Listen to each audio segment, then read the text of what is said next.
খাওয়াবো ভালো করে। এখন আমরা আফ্রিকার জঙ্গলের কাছাকাছি চলে এসেছি। এই যে দেখো আফ্রিকার জঙ্গলে ঢুকে পড়েছি এখন আমরা। আর লোকের বাড়ির বাঁশ চুরি করার জন্য। আর এই মালটার বিয়ে ঘর না, এর হবু শাশুড়ি পড়েছে ভালো করে প্যান্ডেল করতে, তাই জন্য এই মালটা হাতে ভালো করে বাঁশ নিয়ে যাচ্ছে। হ্যালো গাইস, এখন আমি সকাল সকাল একটা চকচকে থেকে মিনি ব্লগ নিয়ে চলেছি। আর আজকে রোদ ওঠে না, তাই জন্য এখন একটু মেঘলা ওয়েদার হয়েছে। আর দেখো কত বড় মেঘ উঠেছে, তো কি মেঘ এটা। আর বৃষ্টি না বলতে বলতে বৃষ্টিটা আরম্ভ হয়ে গেল, তাই জন্য এখন আমাকে একটু বিরিয়ানি বিরিয়ানি খেতে ইচ্ছে হচ্ছে। তাই জন্য এখন আমি মাকে বলি পয়সা দেয় নাকি মা। মা, ও মা। হ্যাঁ বল, কি হয়েছে? না বলছি যে একটু মেঘলা ওয়েদার, বৃষ্টি হচ্ছে, একটু বিরিয়ানি খেতে ইচ্ছে করছে আমার। আর তুমি কি পয়সা দেবে?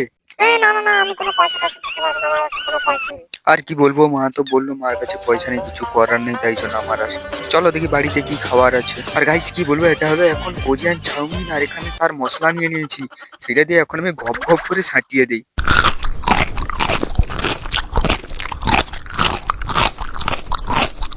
খাওয়া দাওয়া শেষ করে এখানে একটু বসেছি, মা ডাকছে। আরে গিলে তো এলি, একবারে একটু দোকানের দিকে যা, একটু বাজার টাজার করে নিয়ে আয়। আমি যেতে পারবো না। তুই বাজার করতে যাবি নি তো? দুপুরে খেতে আসবি, তখন খাওয়াবো ভালো করে।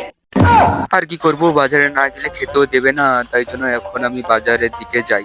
আর তাই জন্য এখন আমার দাদুর বুলেটটা নিয়ে চলে এসেছি। আমার দাদুর বুলেটের পিছনে একটা ব্যাগ নিয়ে নিয়েছি, এখন যাই বাজারের দিকে। El pasito de la martita, número 2. Guys বাজার থেকে এসে এখন এই যে দেখছো কাদু রাস্তা পার করে এখন আমাকে যেতে হবে হাই রোড।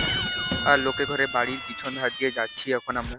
আর এখন আমরা আফ্রিকার জঙ্গলের কাছাকাছি চলে এসেছি। এই যে দেখো আফ্রিকার জঙ্গলে ঢুকে পড়েছি এখন আমরা। আর লোকের বাড়ির বাঁশ চুরি করার জন্য। আর এই মালটার বিয়ে ঘর না, এর হবু শাশুড়ি পড়েছে ভালো করে প্যান্ডেল করতে, তাই জন্য এই মালটা হাতে ভালো করে বাঁশ নিয়ে যাচ্ছে। আর এখন বাঁশ নেওয়ার পরে এখন একটু দোকানে চলে এসেছি, এখন একটা বড় লোকের মতো লেস প্যাকেট কিনে এখন আমি খাই। আর লেস খাবার শেষ করে এখন আমি একটু এয়ারপোর্টের দিকে চলে এসেছি। এই যে এয়ারপোর্টের ভিডিও তোমরা দেখে নাও কেমন লাগছে। আর এখানে আমি ব্লগটা শেষ করছি, নেক্সট ব্লগে দেখা হচ্ছে, টাটা বাই বাই বন্ধুরা।